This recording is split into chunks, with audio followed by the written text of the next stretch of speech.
যেই টপিকটি নিয়ে আজকের এই মুনা কনভেনশন 23rd-এর লাস্ট সেশনে আমি আলোকপাত করতে চাই, সেটি হচ্ছে the concept of risk in Islam. Risk নিয়ে আমাদের অনেকের কিছু মিসকনসেপশন আছে। আমি চাইবো এই স্বল্প সময়ে রিজিকের ব্যাপারে একটি ধারণা আপনাদেরকে দিতে, আপনাদের আইডিয়াটা যাতে ক্লিয়ার থাকে, কনসেপ্ট যাতে ক্লিয়ার থাকে। প্রিয় ভাই এবং বোনেরা, আমরা অনেকে, সবাই না, অনেকে মনে করি যে রিস্ক হচ্ছে যেটা আমরা খাই, যেটা আমরা খাই এটা রিজিক, অথবা যে অর্থ আমরা উপার্জন করি এটা রিজিক। আমাদের অনেকের ধারণা। আসলে রিজিকের ব্যাপারে আমাদের ধারণাটা পূর্ণাঙ্গ নয়, এর বাইরেও অনেক কিছু আছে। রিস্কের বাংলা হচ্ছে জীবন উপকরণ, ইংরেজিতে বলে সাস্টেনেন্স বা প্রভিশন।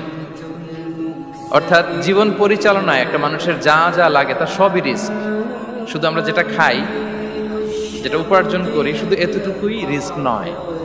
এটা অনেক ওয়াইডার সেন্সে আমাদেরকে চিন্তা করতে হবে।